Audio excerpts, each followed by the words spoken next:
بسم اللہ الرحمن الرحیم الحمد للہ کفا وسلام علی عباده الذین اصطفى اما بعد فاعوذ باللہ من الشیطان الرجیم بسم اللہ الرحمن الرحیم کل نفس ذائقة الموت وانما توفون اجورکم یوم القیامہ فمن زحزح عن النار وَأُدْخِلَ الْجَنَّةَ فَقَدْ فَازَ وَمَا الْحَيَاةُ الدُّنْيَا إِلَّا مَتَاعُ الْغُرُورِ صدق اللہ المولانا العظیم وكما ورد في الحديث الصحيح قال النبي صلى الله عليه وسلم يدخل الفقراء المؤمنين الجنة قبل الأغنياء من نصف يوم 500 عام او کما قال النبی صلی اللہ علیہ وسلم۔ قابل احترام دینی بھائی اور عزیزو، یہ دنیا جس کو دار العمل کہا گیا ہے اور اسے آخرت کی کھیتی بھی کہا گیا ہے، الدنیا مزرعۃ الآخرہ، فرمان نبوی ہے کہ دنیا آخرت کی کھیتی ہے، اور یہ دنیا بھی عارضی ہے، اور دنیا کی ہر چیز عارضی ہے، فانی ہے، یہاں کی کسی چیز کو دوام نہیں ہے۔ اور آخرت جسے دار الجزا کہا گیا ہے کہ گویا یہاں دار العمل ہے، جیسا یہاں پر ہم عمل کریں گے اس کا صلہ اور بدلہ ویسا ہمیں آخرت میں ملے گا۔ اسی طریقے سے آخرت بھی ہے، جنت بھی ہے، جہنم بھی ہے، نیکوکار لوگوں کے لیے جنت اور جنت کی لازوال نعمتیں ہیں، نافرمانوں کے لیے، گناہگاروں، سرکشوں کے لیے جہنم اور جہنم کے خوفناک عذابات ہیں، اس پر بھی ہمارا ایمان ہے۔ چونکہ پیغمبر اسلام صلی اللہ علیہ وسلم معراج میں جنت اور دوزخ کو اپنے آنکھوں سے دیکھ کر ہمیں بتلایا ہے۔ ساری آخرت کی جنت اور جہنم کی خبریں پیغمبر اسلام صلی اللہ علیہ وسلم نے آنکھوں سے دیکھ کر ہمیں بتلائی۔ پھر فرمایا آپ علیہ السلام نے الکیس من دان نفسہ وعمل لما بعد الموت، کہ عقل مند ہے وہ انسان، وہ آدمی جو اپنے نفس کو قابو میں رکھے اور مرنے کے بعد جو چیزیں کام آنے والی ہیں اس کے لیے عمل کرے۔ وَعَمِلَ لِمَا بَعْدَ الْمَوْتِ، مرنے کے بعد کیا چیزیں کام آنے والی ہیں اور کون سی چیزیں ہمارے ساتھ آنے والی ہیں، اس کے مطابق عمل کرتا ہے تو اس آدمی کو عقل مند آدمی تصور کیا گیا ہے۔ الکیس من دان نفسہ، عقل مند آدمی وہ ہے جو اپنے نفس کو قابو میں رکھے، بے قابو نہ ہونے دے۔ مطلب یہ ہے کہ من چاہی زندگی دنیا میں نہ گزارے بلکہ رب چاہی زندگی گزارنے کی کوشش کرے۔ اور جو آدمی دنیا میں رب چاہی زندگی گزارتا ہے، آخرت میں من چاہی وہ گزارے گا، جنت میں جو چاہے گا اسے ملے گا۔ اور اگر دنیا میں منمانی کیا، من چاہی زندگی گزارے گا تو آخرت میں پھر رب چاہی چلے گی، پھر کوئی پرسان حال نہیں ہوگا۔ اللہ تعالی ہماری حفاظت فرمائے اور ہمیں اپنے زندگی کا شعور ہمیں نصیب فرمائے۔ محترم بزرگوں اور دوستو، یہ دنیا فانی ہے اور زوال پذیر دنیا ہے، اس کو پائیداری نہیں ہے، اور دنیا کی ہر چیز فانی ہے، اور آخرت کو بھی دوام ہے، اور آخرت کی ہر چیز کو بھی دوام ہے۔ نہ آخرت کبھی ختم ہوگی، نہ آخرت کی نعمتیں کبھی ختم ہوگی۔ اللہ تعالیٰ نے ہمیں اس دنیا میں بھیجا ہے، اس دنیا میں ہم پیدا ہوئے ہیں تو جائز طریقے سے، حلال طریقے سے خوب کماؤ، کھاؤ، اپنی ضرورتیں پوری کرو، لیکن اپنے خالق و مالک کو مت بھولو۔ ضرورت کی چیز ہے، ان الدنیا خلقت لکم وانکم خلقتم للآخرہ، یہ دنیا کی ساری چیزیں تمہارے لیے پیدا کی گئی ہیں اور تم آخرت کے لیے پیدا کیے گئے۔ جیسے کشتی ہوتی ہے، گویا کہ انسان کی زندگی کشتی کے مانند ہے، اور دنیا سمندر کی مانند ہے۔ کشتی کہاں چلتی ہے؟ خشکی پر، پہاڑوں پر نہیں چلتی، سمندر میں، دریا میں ہی چلتی ہے کشتی۔ لیکن جب تک پانی کشتی کے اطراف رہتا ہے تو بہترین طریقے سے کشتی ساحل تک پہنچتی ہے، ادھر سے ادھر جاتی ہے، ادھر سے ادھر آتی ہے اور اپنے مقصد میں کامیاب رہتی ہے وہ۔ لیکن اگر دریا کا پانی، سمندر کا پانی کشتی میں اگر آ گیا تو پھر وہ کشتی تباہ و برباد ہو جاتی ہے، ڈوب جاتی ہے، اس میں بیٹھنے والے بھی ڈوب جاتے ہیں، ختم ہو جاتی ہے۔ اسی طریقے سے ہم اس دنیا کے اندر ہیں تو ہم گویا کہ کشتی کے مانند ہیں، اور یہ پوری دنیا جو ہے سمندر پانی کی مانند ہے۔ اس لیے ہم مسلمان ہیں اور ہم عقل مند اگر ہیں تو کبھی بھی دنیا کو اور دنیا کی محبت کو دل میں نہ آنے دیں۔ کوئی منع نہیں کرتا دنیا سے، دولت سے کوئی منع نہیں کرتا، لیکن دنیا کو اور دنیا کی محبت کو دل میں نہ آنے دیا جائے۔ جس دن دنیا اور دنیا کی محبت انسان کے دل میں آ گئی، مومن کے دل میں آ گئی، بس اس دن سے اس مومن کا، مسلمان کا زوال شروع ہو گیا۔ ایک دن یہ آئے گا کہ وہ تباہ و برباد ہو جائے گا۔ اس لیے ہم ایسے رہیں جیسے کہ دریا گہرے پانی کے اندر کشتی رہتی ہے، ایسے ہم دنیا کے اندر رہیں، لیکن دنیا کو اپنے دل میں نہ آنے دیں، اس کو رہنے دیں، آزو بازو رہنے دیں، آگے پیچھے رہنے دیں، اسے جائز طریقے سے کمائیں، اس سے اپنی ضرورتیں پوری کریں، اللہ کے رسول کی مرضی کے مطابق مال کو خرچ کریں، کوئی منع نہیں کرتا۔ نبی کریم صلی اللہ علیہ وسلم کا مبارک زمانہ ہے، حضرت ام سلیم رضی اللہ تعالی عنہا حضور پاک صلی اللہ علیہ وسلم کی یہ رضائی خالہ ہوتی ہیں، حضرت ام سلیم رضی اللہ تعالی عنہا۔ جب حضور ہجرت کر کے مدینہ منورہ تشریف لے گئے اور حضور پاک علیہ السلام کے ازواج مطہرات کے لیے، آپ کی بیویوں کے لیے مسجد کے اطراف کمرے بنے، تو حضور صلی اللہ علیہ وسلم اپنے سبھی ازواج مطہرات کے پاس جایا کرتے تھے، اور کبھی کبھی حضور صلی اللہ علیہ وسلم اپنے خالہ ام سلیم رضی اللہ تعالیٰ عنہ کے گھر بھی جایا کرتے تھے۔ وہ حضور کے لیے چمڑے کا بستر بچھا دیا کرتی تھی، نہانے کے لیے بعض مرتبہ پانی رکھ دیا کرتی تھی، کوئی کپڑا پیش کر دیا کرتی تھی۔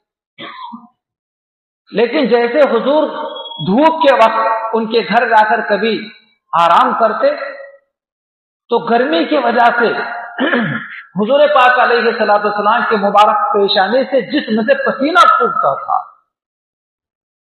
تو حضرت ام سلیم رضی اللہ تعالی عنہ حضور کے قریب جا کر بیٹھتی اور حضور کے پیشانی سے پسینہ نکالتی تھی، اپنے ہاتھ سے پوچھ کر پسینہ نکال کر شیشی میں بھر لیا کرتی،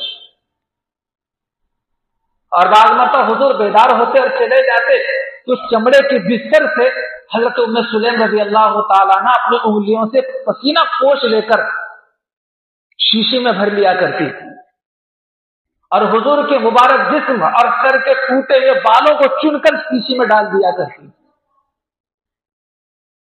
اور خوشبو میں اس پسینے کو ملا کر اس خوشبو کو استعمال کیا کرتی تھی۔ اتنی زبردست خوشبو ہوا کرتی تھی کہ اس کا کوئی ثانی پورے عرب کے اندر نہیں تھا۔ مشک و عنبر سے بہترین خوشبو نبی کریم صلی اللہ علیہ وسلم کے پسینے میں ہوا کرتی تھی۔ یہی وجہ ہے کہ حضور صلی اللہ علیہ وسلم جس راستے سے گزرتے تھے لوگ محسوس کرتے تھے خوشبو کی وجہ سے کہ ادھر سے آقا دو جہاں علیہ الصلوۃ والسلام تشریف لے گئے۔ بہرحال حضرت ام سلیم رضی اللہ تعالی عنہ نے حضور کے ہجرت کر جانے کے بعد اپنے ایک 10 سالہ بچے کو، جن کا نام حضرت انس ہے، حضور صلی اللہ علیہ وسلم کی خدمت میں لا کر دے دیا اور کہنے لگے کہ یا رسول اللہ صلی اللہ علیہ وسلم، یہ میرا بیٹا انس ہے، اس کو آپ اپنے پاس رکھ لیجئے خدمت کے طور پر۔ چنانچہ نبی کریم صلی اللہ علیہ وسلم نے اس بچے کو، 10 سالہ بچہ اپنے پاس اس بچے کو رکھ لیا اور ہمیشہ حضور کے ساتھ میں رہتے تھے، گھر میں، گھر کے باہر، سفر میں، حضر میں، جنگ میں، جہاد میں، ہمیشہ حضور پاک علیہ السلام کے ساتھ رہا کرتے تھے۔ حضرت انس ابن مالک ان کا نام ہے، اور ہمیشہ حضور کے ساتھ میں رہنے کی وجہ سے حضور کو بہت قریب سے دیکھنے اور حضور کو بہت قریب سے سننے کا ان کو موقع ملا،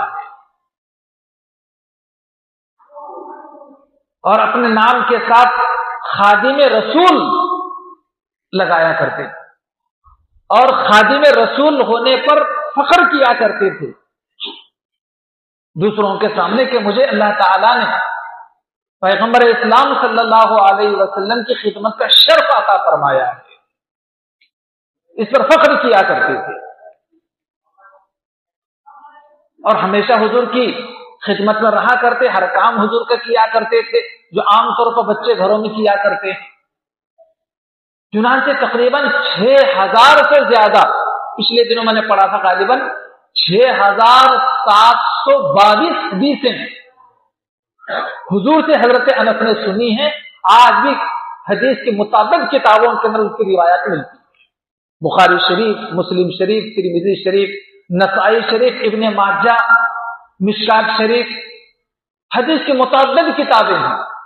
ان تمام کتابوں کے اندر حضرت انس رضی اللہ تعالیٰ کی مرویات ملتی ہیں، جن کی تعداد تقریباً 6722۔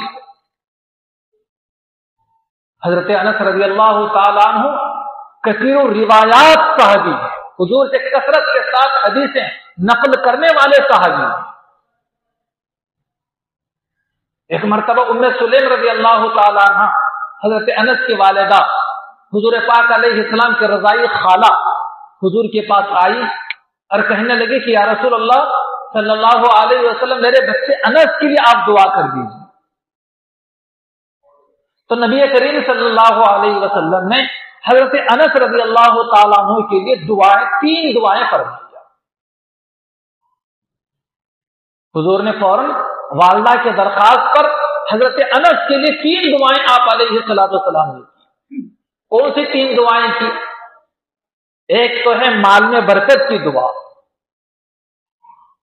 اور دوسری دعا اولاد میں کثرت کی دعا، اور تیسری دعا حضرت انس کے لیے جنت کی دعا۔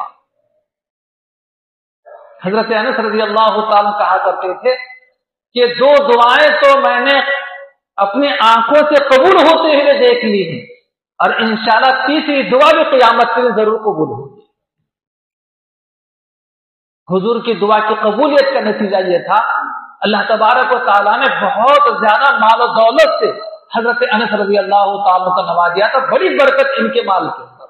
اس بات سے آپ اندازہ لگائیں، میں نے ایک حدیث میں پڑھا ہے کہ مدینہ منورہ میں جتنے لوگ کھجور کے باغات کیا کرتے تھے، انگور کے باغات کیا کرتے تھے، سارے لوگوں کے باغات میں سال میں 1 مرتبہ پھل آیا کرتا تھا، لیکن حضور کی دعا کی صدقہ کہیے، حضور کی دعا کا صدقہ کہیے، یا حضور کی دعا کی برکت کہیے کہ حضرت انس رضی اللہ تعالیٰ کے باغات سال میں 2 مرتبہ پھل دیا کرتے تھے، حضور کی دعا کی برکت۔ بہت زیادہ مالدار دولت مند، اور دوسرے اولاد کی دعا کہ کثیر اولاد عطا فرما۔ روایات میں لکھا ہے کہ حضرت انس رضی اللہ تعالیٰ کو 80 لڑکے تھے اور 2 لڑکیاں تھیں۔ 80 لڑکے، 2 لڑکیاں تھیں حضرت انس رضی اللہ تعالیٰ کو، متعدد بیویاں، جیسے 4 کی تو اجازت شریعت میں ہے ہی، لیکن 4 میں سے اگر ایک کا انتقال ہوگا تو ایسا نہیں کہ 3 پر زندگی گزارے۔ جس کے پاس مال ہے، جو اپنے بیویوں کے حقوق ادا کر سکتا ہے، انہیں نان و نفقہ دے سکتا ہے تو چوتھی پھر کر سکتا ہے۔ تو بہرحال میں یہ کہہ رہا تھا حضرت انس رضی اللہ تعالیٰ عنہ کے بارے میں، ان کی والدہ ام سلیم رضی اللہ تعالی عنہا جو حضور کی رضائی خالہ تھی، ان کے درخواست پر کہ یا رسول اللہ میرے بچے انس کے لیے دعا کر دیجیے، تو حضور صلی اللہ علیہ وسلم نے حضرت انس رضی اللہ تعالیٰ عنہ کی 3 دعائیں فرمائی تھی، ایک مال میں برکت کی دعا، دوسرے اولاد میں کثرت کی دعا، اور تیسری جنت کی دعا فرمائی تھی۔ حضرت انس رضی اللہ تعالیٰ عنہ کہا کرتے تھے کہ 2 دعائیں تو قبول ہوتے ہوئے میں نے اپنے آنکھوں سے دیکھ لی ہے، انشاءاللہ تیسری دعا بھی میرے حق میں قبول ہو جائے گی، کہ بڑی برکت اللہ تعالیٰ نے مال کے عطا فرمائی تھی، بڑے مالدار تھے اور بڑی ان کے کاروبار تھے، اتنے کاروبار ہونے کے باوجود، اتنی دولت ہونے کے باوجود کہ سال میں باغات 2 مرتبہ پھل دیتے تھے، اتنا مال ہونے کے باوجود کبھی بھی اللہ کی بندگی سے اور اللہ کی یاد سے کبھی غافل نہیں ہوا کرتے تھے، کبھی غافل نہیں۔ بلکہ حضرت ابو ہریرہ رضی اللہ تعالیٰ بیان کرتے ہیں کہ تمام زمرہ صحابہ میں سب سے بہترین حضور کے مشابہ نماز پڑھتے اگر کسی کو دیکھنا ہو تو حضرت انس کو دیکھنا، اتنی شاندار وہ نماز پڑھا کرتے۔ لیکن آج اس کا برعکس معاملہ ہے، جس کے پاس جتنی دولت آ گئی اتنا دین سے دور ہو گیا، جس کے پاس میں دنیا آ گئی اتنا اللہ کی یاد سے غافل ہو گیا۔ یہ بری بات ہے۔ مال آنا بری بات نہیں ہے، دولت آنا بری بات نہیں ہے، لیکن وہ آئے شریعت کے مطابق، جائز طریقے سے آئے، ناجائز طریقے سے نہیں آنا چاہیے۔ لیکن جیسے میں نے پہلے بتلایا، لیکن وہ دل میں بھی نہ آئے، ورنہ وہ تباہ کر دیتی ہے انسان کو۔ حضرت انس رضی اللہ تعالیٰ عنہ، ایک تو یہ ہے کہ مال عطا فرمایا تھا، دوسرے کی اولاد جیسے میں نے بتلایا تھا کہ 80 لڑکے تھے اور 2 لڑکیاں تھیں۔ حضرت ابوبکر صدیق رضی اللہ تعالیٰ عنہ نے ان کو تعلیم و تعلم کے سلسلے میں بصرہ روانہ فرمایا، ہمیشہ کے لیے وہی معلم بن کر رہے اور دین کے کاموں میں مشغول رہا کرتے تھے، اتنی ساری دولت کے باوجود بصرہ میں، اور وہیں پر 101 سال یا 102 سال کی عمر میں ان کا انتقال ہوا۔ عمر بھی اللہ تعالیٰ بڑی دراز عطا فرمائے تھے۔ جس تاریخ کو ان کا انتقال ہوا تو اس وقت ان کے گھر کے اندر جو ان کی اولاد اور ان کے بچوں کی، یعنی بیٹوں کی اولاد جو موجود تھی، اس دن ان کے گھر کے اندر 120 اولاد ان کی، یعنی پوتروں کو ملا کر، پوتروں پوتریوں کو ملا کر، ان کی بھی 80 اولاد ملا کر ان کے انتقال کے دن جو ان کے گھر میں 120 اولاد ان کی، اتنی اولاد۔ یہ حضور پاک علیہ السلام کی دعا کا صلہ اور برکت کہیں گے۔ اور تیسری دعا جنت کے نصیب ہونے کی، انشاءاللہ وہ کہتے تھے کہ انشاءاللہ وہ بھی دعا قیامت کے دن مجھے نصیب ہوگی حضور کی خدمت کے صلے میں، اور حضور کی دعا کے برکت سے انشاءاللہ میں بھی جنت میں داخل ہو جاؤں گا۔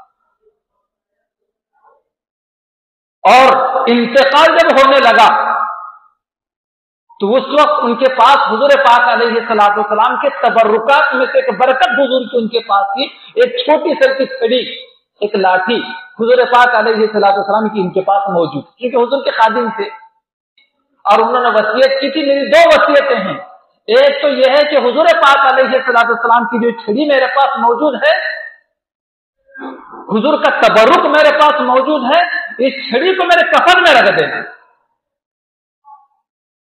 اور دوسری ہے کہ میرے کفن کے اوپر وہ خوشبو لگانا جس خوشبو کے اندر حضور پاک علیہ السلام کا مبارک پسینہ موجود ہے۔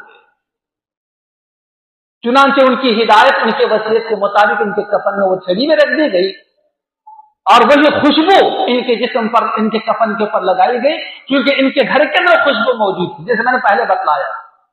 ان کی والدہ ام سلیم رضی اللہ تعالی عنہ جو حضور کی رضائی خالہ تھی، وہ حضور کے مبارک پیشانے سے اور بستر سے پسینہ جما کر کے شیشی میں بھر کر رکھا کرتی تھی، اور اس خوشبو کا استعمال کیا جاتا تھا. اس کا کوئی بدل دنیا کی خوشبو نہیں. مشک و عنبر سے زیادہ خوشبو نبی کریم صلی اللہ علیہ وسلم کے مبارک پسینے میں ہوا کرتی. اتنے بڑے صحابی حضرت انس رضی اللہ تعالیٰ عنہ، لیکن کبھی مقصد حیات سے اور اللہ کی یاد سے کبھی غافل نہیں ہوا کرتی. خدا پاک اس کا کچھ حصہ ہمیں بھی نصیب فرمائے. ایک مرتبہ نبی کریم صلی اللہ علیہ وسلم نے اللہ تعالیٰ کے بارگاہ میں دعا کی. کیا دعا کی؟ اللہم احیینی مسکینا وامیتنی مسکینا واحشرنی زمرۃ المساکین یوم القیامہ. اے اللہ، مجھے زندہ رکھ تو مسکین بنا کے زندہ رکھ، مجھے موت دے تو مسکینی کی حالت میں موت عطا فرما، اور قیامت کے دن جب میرا حشر ہو، جو میں اٹھوں قبر سے، تو مسکینوں کے زمرے میں مجھے اٹھانا. یہ حضور پاک علیہ السلام کی دعا. حالانکہ حضور پاک علیہ السلام اگر دعا فرما دیتے تو مکہ مکرمہ کے وادیوں کو حضور کے لیے سونا بنا دیا جا سکتا تھا، اتنی دولت کے فراوانی حضور کے لیے کر دی جا سکتی تھی. لیکن حضور نے کبھی دولت کو اور کبھی سونے چاندی کو پسند نہیں فرمایا، بلکہ اللہ تبارک و تعالیٰ یہ دعا کر رہے ہیں، اے اللہ مجھے زندہ رکھ تو مسکینی کی حالت میں، غریبی کی حالت میں، اور موت آئے تو غریبی کی حالت میں، اور قیامت کے دن میرا حشر ہو تو مسکینوں کے ساتھ میرا حشر ہو. حضرت عائشہ رضی اللہ تعالیٰ عنہ نے یہ دعا سنی رضی اللہ عنہا، تو کہنے لگی یا رسول اللہ کیوں ایسے؟ تو نبی کریم صلی اللہ علیہ وسلم فرما کہ عائشہ، اس لیے کہ مسکین لوگ، فقیر لوگ قیامت کے دن مالداروں سے آدھا دین پہلے جنت میں داخل ہوں گے. غریب اور فقیر لوگ، مسکین لوگ مالداروں سے قیامت کے دن آدھا دن پہلے جنت میں داخل ہوں گے. تو آپ علیہ السلام فرمایا کہ عائشہ، قیامت کا آدھا دن دنیا کے 500 برس کے برابر ہوگا.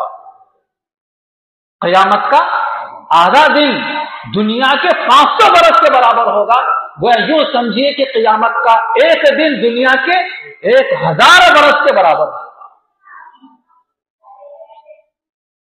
کیوں اتنا پہلے جنت میں داخل ہوں گے؟ غریبی، فقیری میں آدمی، مسکینی میں آدمی جو ہے نہ آرام سے رہ سکتا ہے، نہ پسند کی چیزیں کھا سکتا ہے، نہ اپنے صحیح طریقے سے اپنی ساری ضروریات پوری کر سکتا ہے. موقع بموقع اسے تکلیف اور اپنی غریبی ستاتی رہتی ہے، لیکن صبر شکر کے ساتھ میں اپنے دنیا کی زندگی کاٹ دیتا ہے. دنیا میں چونکہ اس کی غریبی صحیح تھی، اس نے جھیلی تھی، کوئی من پسند چیزیں نہ کھا سکا تھا، نہ پی سکا تھا، نہ من پسند طریقے سے گھر بنا سکا تھا. وہ اس کا صلہ اللہ تبارک و تعالیٰ آخرت میں ایسا عطا فرمائیں گے کہ مالداروں سے، دولت مندوں سے 500 سال پہلے ان کو جنت میں داخل کریں گے، اور مالداروں کو 500 برس بعد جنت میں داخل کیا جائے گا. کیوں؟ ان کو اپنے مال کا حساب و کتاب دینا پڑے گا. جیسے گزشتہ جمعے میں نے بتلایا تھا، اللہ تبارک و تعالیٰ ہر بندے سے قیامت کے دن براہ راست بات کریں گے. درمیان میں کوئی واسطہ، کوئی ترجمان نہیں ہوگا. صرف 3 لوگوں سے بات نہیں کریں گے، وہ جو بتلایا تھا الگ چیز ہے. وہ ہر آدمی سے میدان محشر میں اللہ تبارک و تعالیٰ قیامت کے دن 5 سوالات کریں گے. 5 سوال میں نے اس کا بیان کیا کہ میں دہرا دیتا ہوں. پہلا سوال ہے کہ زندگی عطا کی تھی، تمہیں کہاں گنوا دی. دوسرا سوال ہوگا کہ جوانی عطا کی گئی تھی، تمہیں جوانی کو کہاں گنوایا. اور تیسرا سوال کیا جائے گا قیامت کے دن، مال کہاں سے کمایا. اور چوتھا سوال ہوگا مال کہاں خرچ کیا تھا. یہ درمیان کے 2 سوال اتنے خطرناک ہیں، اتنے بھیانک ہیں کہ محترم بزرگوں اور دوستوں، ذرائع آمدنی کیا تھے؟ جب مال آیا تھا تو تو نے اس مال کو کہاں خرچ کیا، اور جہاں خرچ کرنا تھا وہاں کیوں نہیں کیا. اور جہاں تجھے خرچ نہیں کرنا تھا تم نے وہاں کیوں خرچ کیا؟ اتنا لمبا چوڑا حساب دینا پڑے گا کہ 500 برس اس میں گزر جائیں گے، یہاں تک کہ سارے غریب اور فقیر لوگ جنت میں جا چکے۔ اس لیے اللہ تعالیٰ نے اگر ہم میں سے کسی کو غریبی کی حالت میں رکھا ہے تو کوئی مایوس ہونے کی ضرورت نہیں ہے، تو چند روزہ زندگی ہے، یہ تو عارضی زندگی ہے، یہ تو فانی زندگی ہے، بہرحال یہ تو کیسے بھی کٹی جائے گی زندگی ہے اصل میں آخرت کی زندگی، لامحدود زندگی جس کی ابتدا تو ہے لیکن انتہا نہیں ہے، اور دنیا کا ابتدا بھی ہے اور انتہا بھی ہے۔ بزرگان یہ بیان کرتے ہیں اگر زمین و آسمان کے درمیان جتنا خلا موجود ہے، اگر رائی کے دانوں سے اس دنیا کی خلے کو بھر دیا جائے، 1000 سال کے بعد ایک چڑیا آئے اور ایک ایک رائی کا دانہ اٹھا کر لیتی چلی جائے، ایک وقت ایسا آئے گا کہ رائی کے دانے ختم ہو جائیں گے، لیکن آخرت کی زندگی کبھی ختم نہیں ہوگی۔ بعض کتابوں میں لکھا ہوا ہے سمندر بہت بڑا ہے، سمندر کے اندر سوئی ڈبوئی جائے اور سوئی کو اٹھایا جائے تو کتنا پانی آئے گا؟ سوئی کو معمولی سر کا پانی ایک قطرہ سمجھ لیجیے، قطرہ بھی نہیں آتا، قطرے کا 10واں حصہ سمجھ لیجیے، ایک قطرہ سمجھ لیجیے۔ فرماتے ہیں ہمارے اسلاف و اکابرین بزرگان دین کہ جتنا پانی سمندر میں سے سوئی کو ڈبا کر باہر نکالنے کی وجہ سے جتنا پانی سوئی کو لگ کر آیا ہے یہ تمہاری دنیا ہے، اور جتنا پانی سمندر کے اندر موجود ہے یہ سب آخرت ہے۔ تو اس حساب سے ہمیں تیاری کرنا چاہیے، اس چیز کو مد نظر رکھتے ہوئے ہمیں زندگی گزارنا چاہیے۔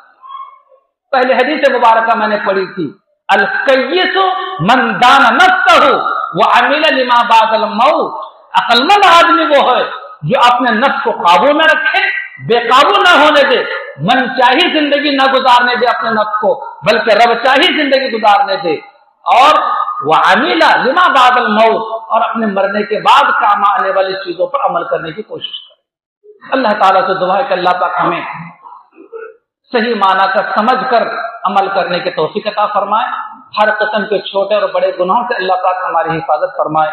آمین۔ وآخر دعوانا ان الحمد للہ رب العالمین۔